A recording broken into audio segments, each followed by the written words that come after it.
唐贞观年间，前朝制衣大家安氏淡泊名利，隐居市井，育有一女，天资聪颖，唤作琉璃。然而，安逸的生活被一心想成为新一任制衣大家的卓锦娘打破。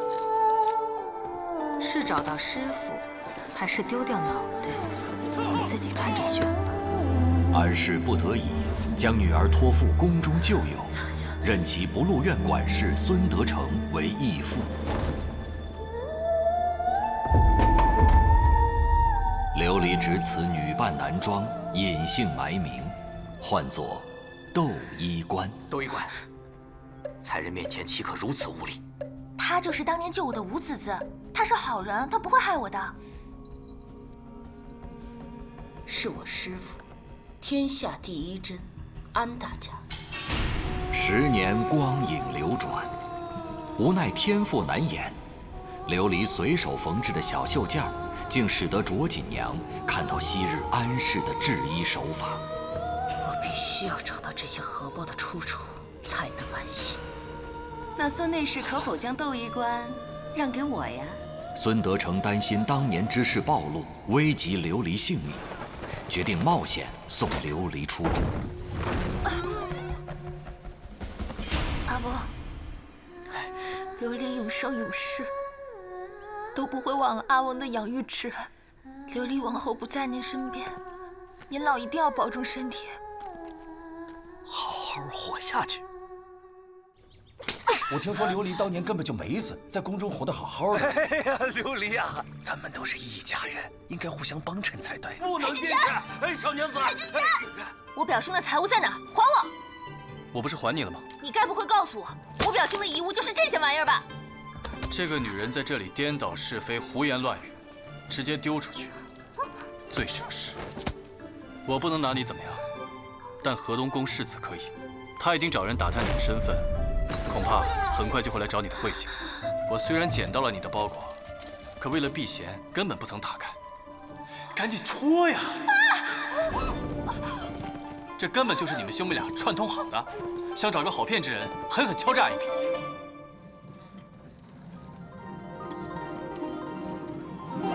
通缉令上捉拿的衣冠，究竟是不是你？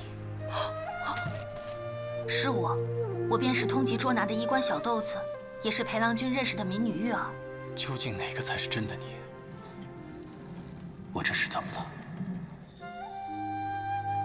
怎么这么担心那个机灵又神秘的丫头？重重误会之下，与弘文馆裴行俭相识，并在其帮助下，以别出心裁的新式舞裙，赢得湖商大会的满堂喝彩。我只是在想，我是不是错怪裴行俭了？裴行俭被琉璃的纯真聪慧所吸引，而琉璃也看到了裴行俭的正直与才华。就在此时，小豆子若真是逃出了宫外，那孙德成这一次必定找个机会去见他。不好，他一定是去见孙内侍了。他们会在哪里见面？我看到窦衣冠了，就是他，无路院的窦衣冠。义父孙德成掩护琉璃出宫被捕，面对亲人的遇难，琉璃选择再次入宫。我要回宫自首。胡闹！我不能让他俩替我受苦，我要回宫救他们。裴行俭惊叹他的勇气，也将一个非常重要的任务交付于他。宫中或许会有一场腥风血雨，记住，对曹王一定要敬而远之。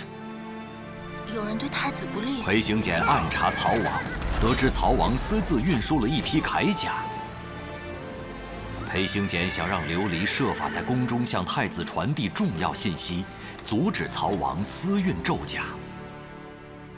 裴行俭凭借过人的胆略与智谋，晋升为太子贴身侍卫。而琉璃也发现母亲之死与卓锦娘有关，决意深入上服局一探究竟。那人是不是卓锦娘？当年我师父贵为天下第一针，司掌上服局，誉满天下，何等尊荣！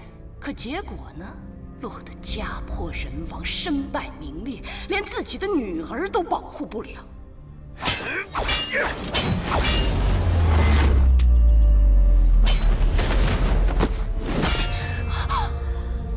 阿娘，女儿明日便能夺回属于您的金针和天下第一针的封号。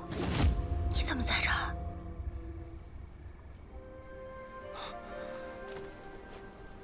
你干什么？当然是量腰围了，还能干什么？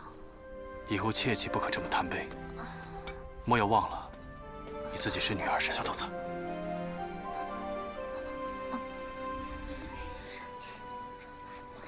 证明一下，证明我究竟是不是男人？你不是男人，你是圣人，你是君子。你可以一直相信我，或许不止眼前这一点，说不定从很久以前就开始。二人在宫内互相照拂，心系彼此。裴行俭暗中帮助琉璃调查当年案情，得知卓锦娘毒害安氏真相，发现二人情缘早在10年前就已开始，至今还保留着琉璃慌乱中留下的安氏遗物——天下第一针。我找了你11年，没想到你已经来到我身边了。我们真的很有缘分，终于可以物归原主了。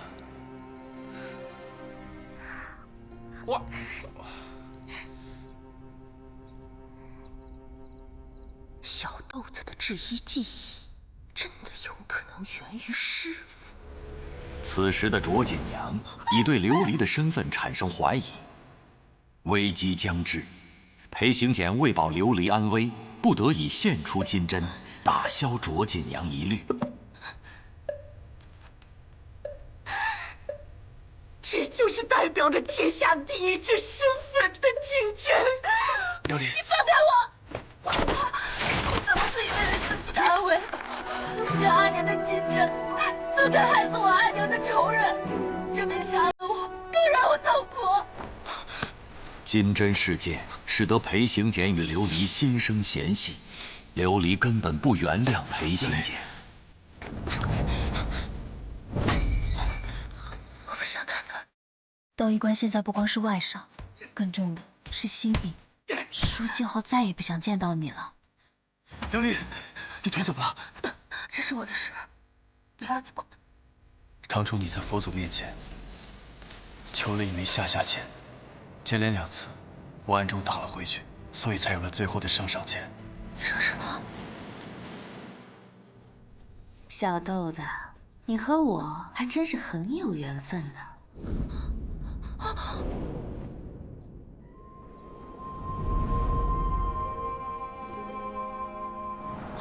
果然是个美人胚子。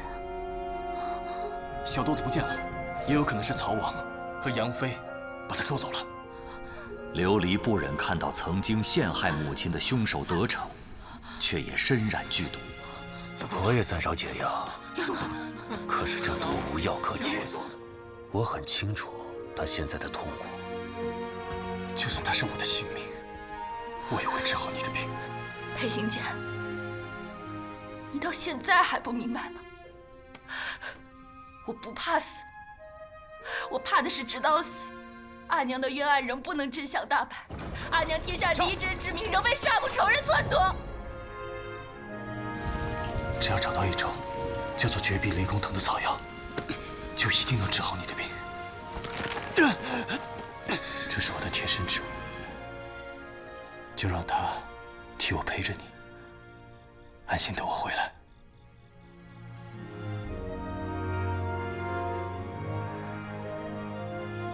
紧要关头，裴行俭不顾生命安危，凭借智慧取得解药，救下琉璃。二人冰释前嫌，合力化解危局。我心里清楚，裴行俭此生能得一知心人，真的足矣。我不要此时此刻，我要和你天长地久。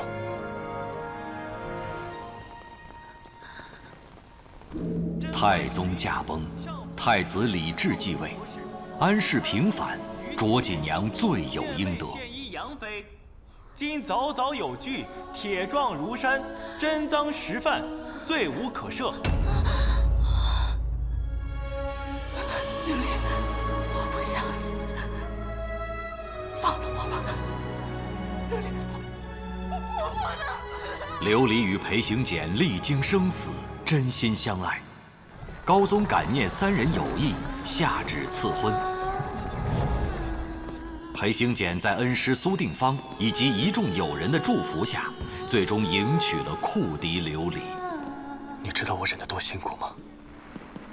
见不到你时忍的辛苦，见到你时忍得更辛苦。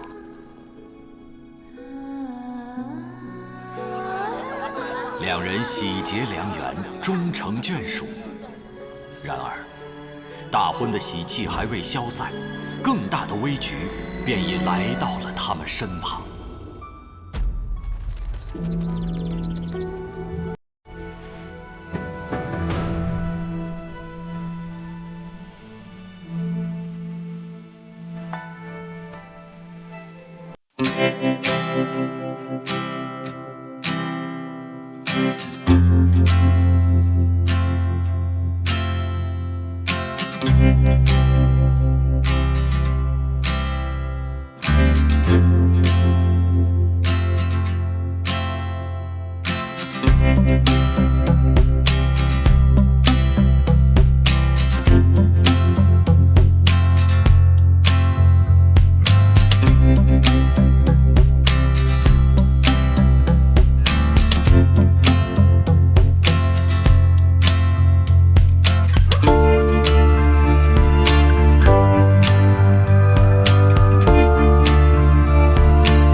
回禀阿家，您吩咐找的人虽颇费些周折，但媳妇还是寻到了一人。妥与不妥，还请阿家过目。此女名唤雨奴。雨奴给大长公主请安。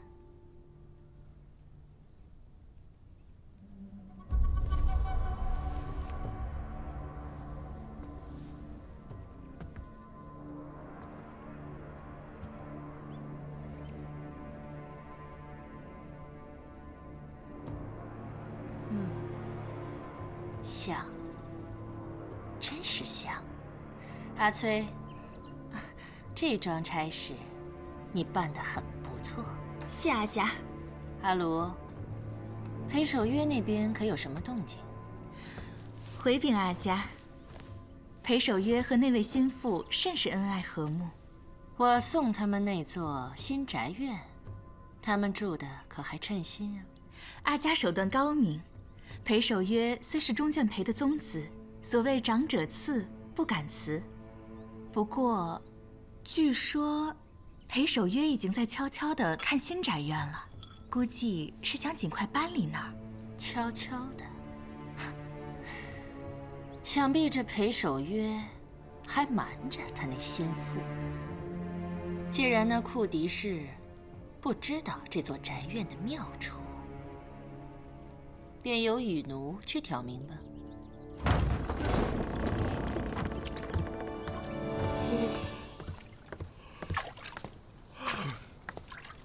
行了，都精神点。今天呀，是郎君新婚之后第一次上朝，咱们呀动作仔细些，麻利些。好嘞，喜喜庆庆的，争取啊给郎君和娘子讨个好彩头。好。临海大长公主送给裴府的婢女到了，裴府后门的小奴快来迎接。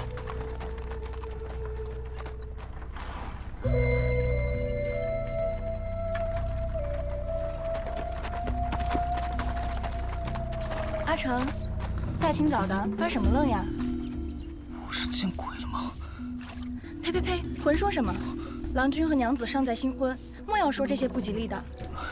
是，子嗣教训的是，今日阿郎是新婚后第一次上朝，子嗣在家陪娘子，这后院就尽量少去了。为何？子嗣莫要多问了。哦，对了，郎君已命我寻找新的宅院，待选定以后，郎君会亲自跟娘子说的。子嗣就不要在娘子面前多嘴了。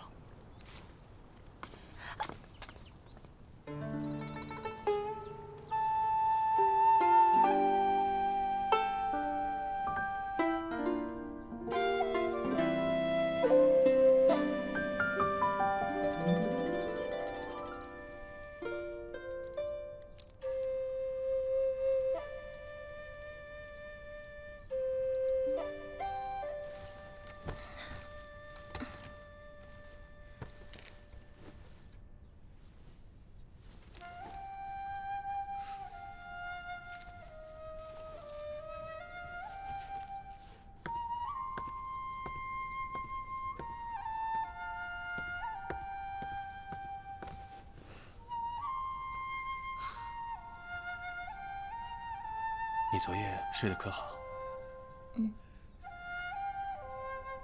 这是谁在吹箫啊？这箫声可真好听，只是曲调又伤了些。你再睡一会儿吧，我去看看是哪个不懂规矩的奴婢，吩咐他们不准扰了你休息。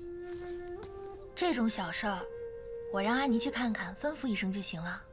安妮刚跟着你嫁过来，对这府上的下人还不甚熟悉，我还是让阿成去吧。也好。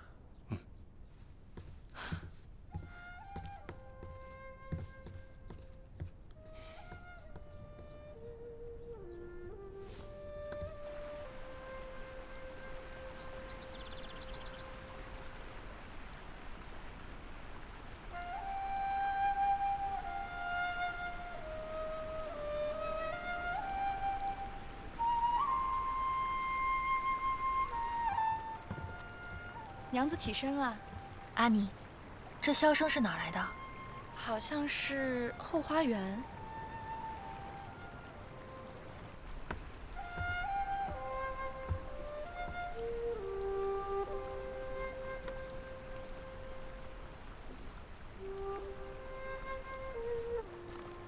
阿成，阿成见过娘子。你可晓得是谁在花园吹箫？也不知是哪个不懂事的奴婢，扰了娘子和郎君的美梦，不劳娘子烦心了。阿成这就去制止。不过是吹奏曲子罢了，为何守约和你都如此紧张？阿成只是担心这奴婢扰了二位的休息。你还不肯讲实话吗？那我倒更要亲自去瞧一瞧了。这。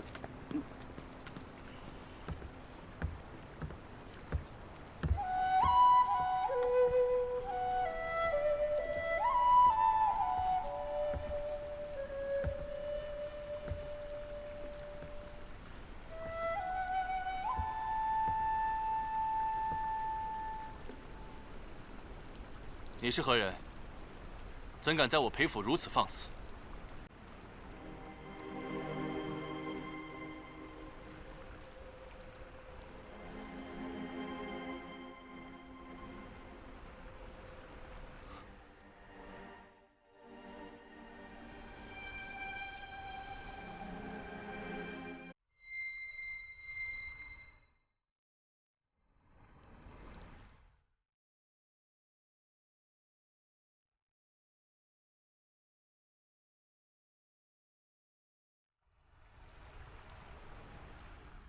七娘，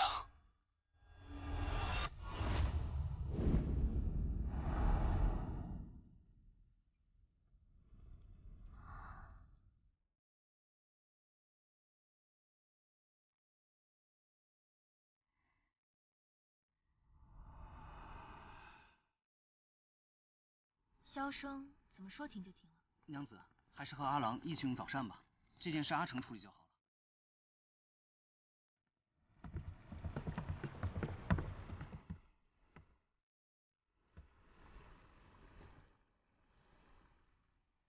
允奴见过郎君。你就是大长公主送来的人。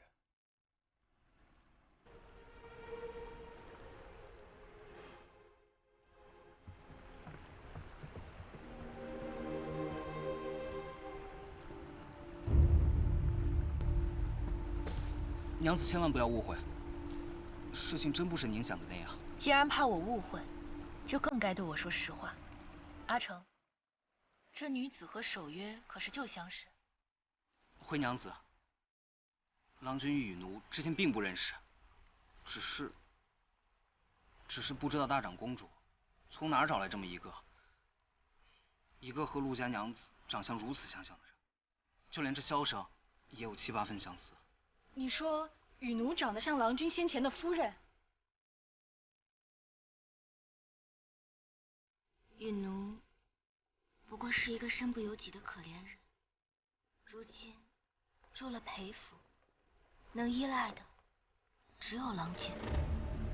听闻郎君与陆家娘子也曾琴瑟和鸣，举案齐眉。陆娘子走后，郎君心怀愧疚，十分思念。雨奴愿代陆家娘子慰藉郎君。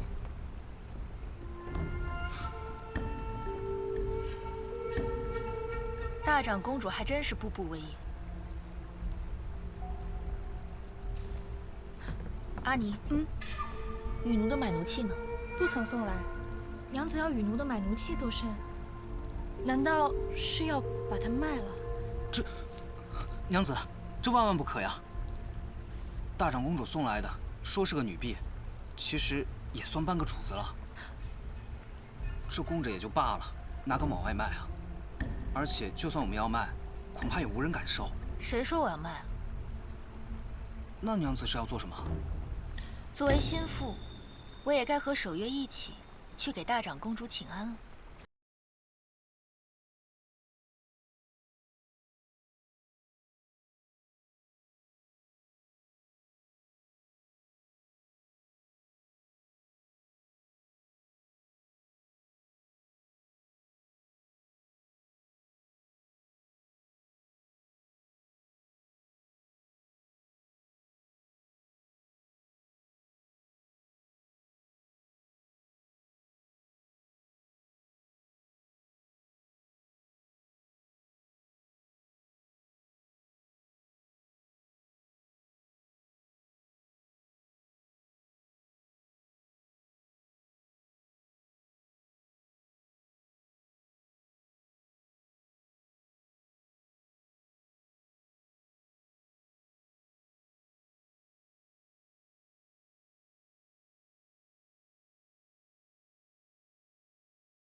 只是那日世子夫人送雨奴来时，忘了留下她的身契。琉璃年轻不懂事儿，就揣度着哪有送婢子不送身契的道理，这才误会了。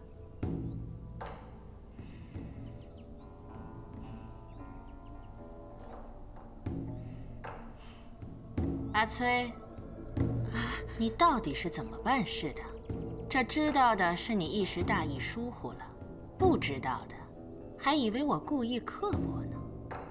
去，把雨奴的买奴器取来。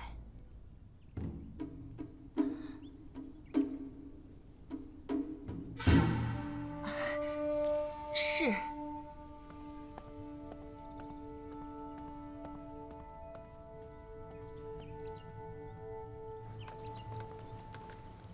方才大长公主被库迪氏所逼，才不得不这么说。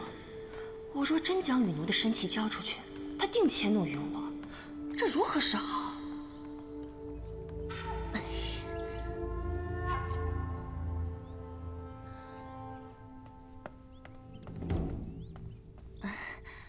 回禀阿家，媳妇愚钝，竟将雨奴的身契与别的文书弄混，落在了别院。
去哪儿？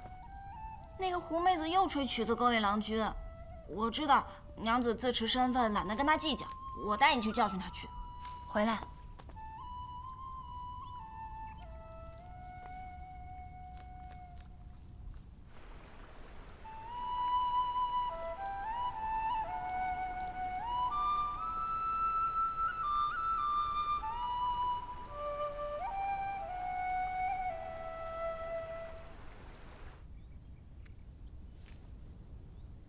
吹得好端端的，怎么突然又停了？娘子，莫非郎君真的去见他了？要不然正吹在高潮处，怎么说停就停了？他成日吹箫，并不是真指望阿郎去见他，而是想借此离间我们夫妻的感情。就好比刚才，箫声响起时，你会胡思乱想；箫声停了，你还是会胡思乱想。长此以往，夫妻间必定会生出误会和嫌隙。娘子既已看穿他的伎俩，就不要被他坏了心情。诛心最恶毒之处，莫过于即便看穿，依旧误解。只要我深爱着守约，就会有嫉妒之心；有嫉妒，就会有猜疑；有猜疑，就会有隔阂。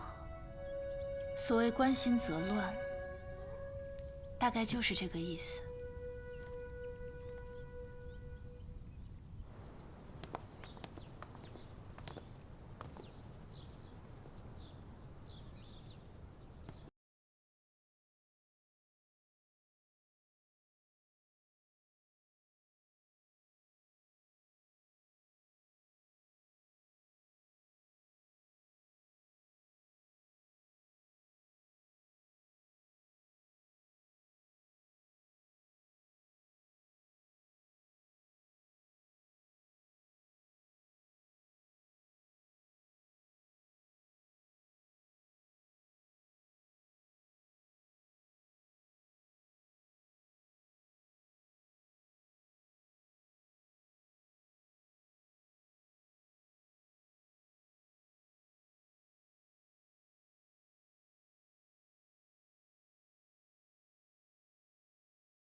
娘子常有愧疚，与奴便用这含笑花，宽慰郎君对陆家娘子的思念之情。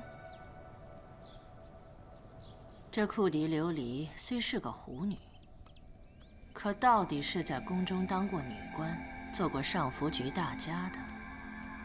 比起当年的陆琪娘，果然伶俐太多。那个库迪大娘啊，就算有些小聪明，还能敌得过阿佳的手段拳？不过是螳臂当车罢了，又能比当年的陆琪娘强出多少？最后啊，还不是什么？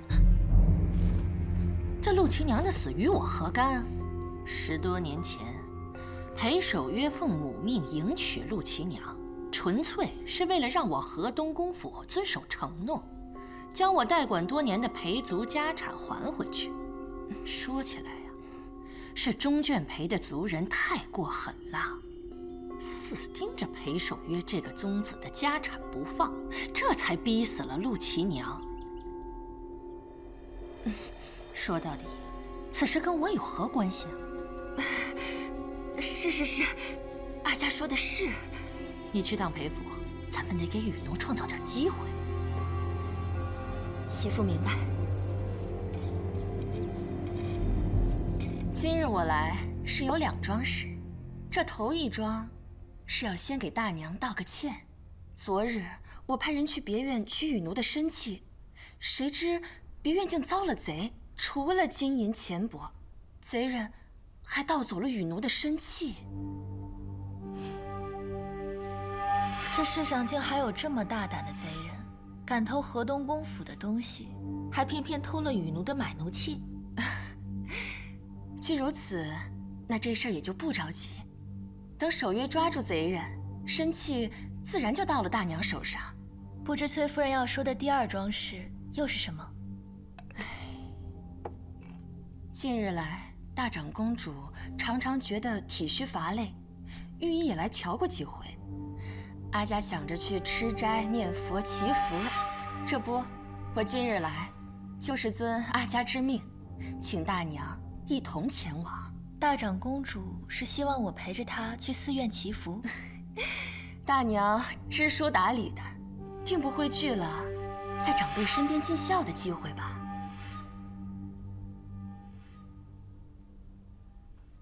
事关大长公主的安康，琉璃若能略尽孝心，自是求之不得。哎，雨奴，大长公主待你甚厚，你随我一同在大长公主跟前侍候。哦，不，雨奴就不必去了。为何？雨奴的八字跟大长公主的八字最是相克，雨奴就留在府上，替大娘好生伺候守约。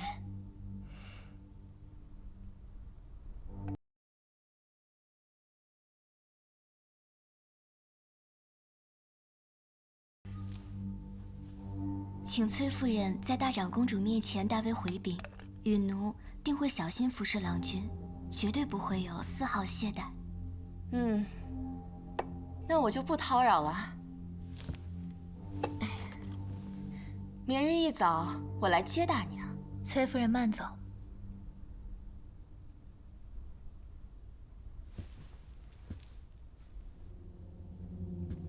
哟，大娘身上的香粉味甜而不腻，幽香绵长，不知大娘用的什么香啊？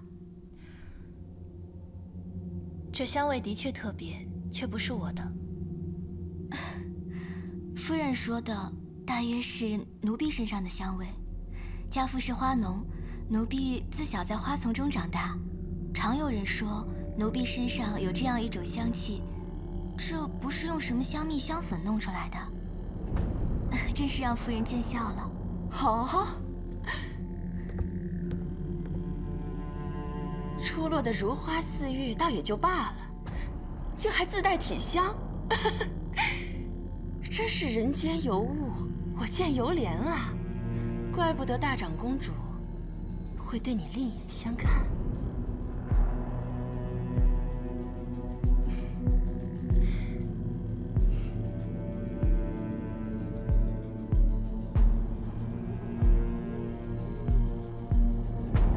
琉璃，这2日你安心去陪大长公主。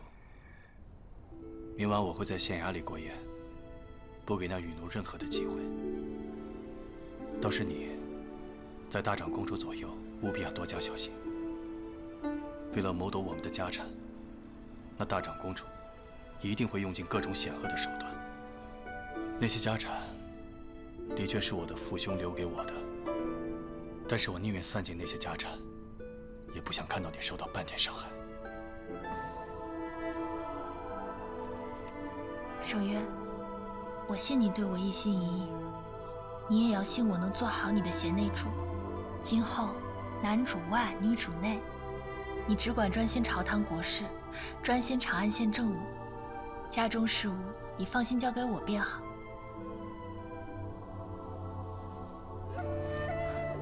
守约，我要长长久久的和你在一起。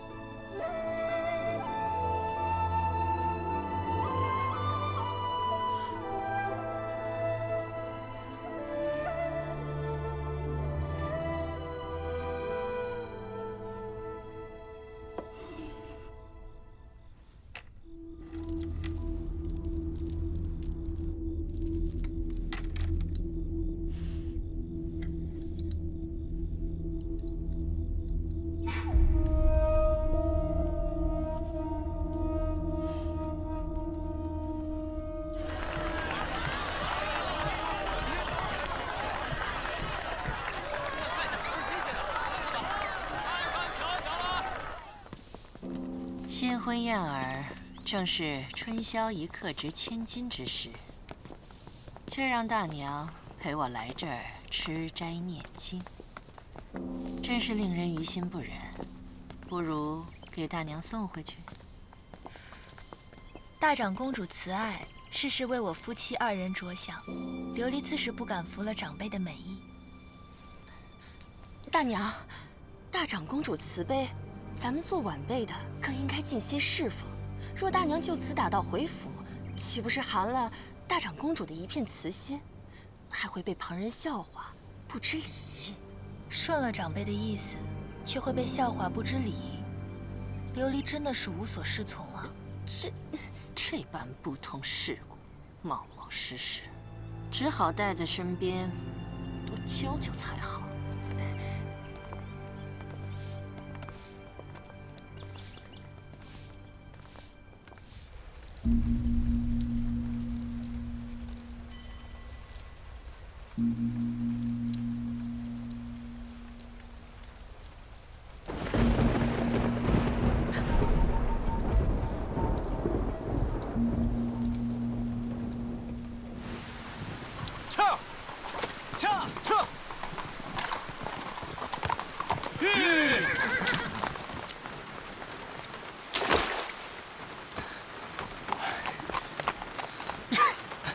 阿郎，阿去！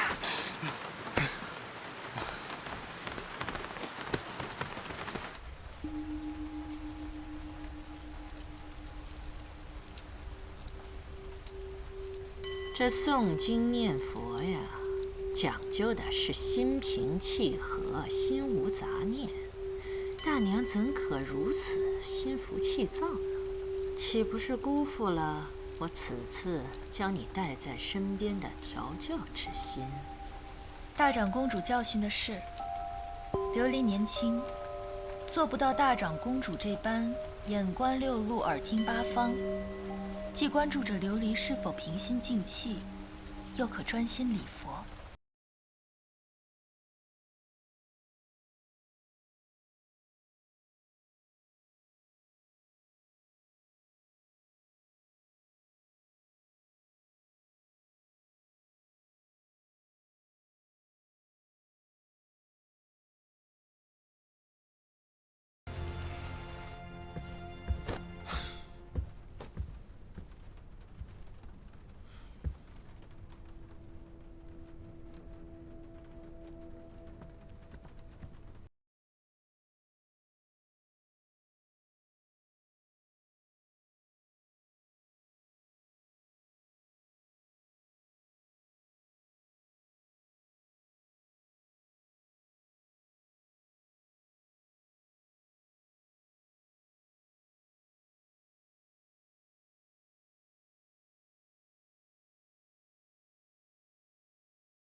娘子，家中都好。郎君昨日留宿县衙，家中一切安好。只是李奴昨晚出去了，至今未归。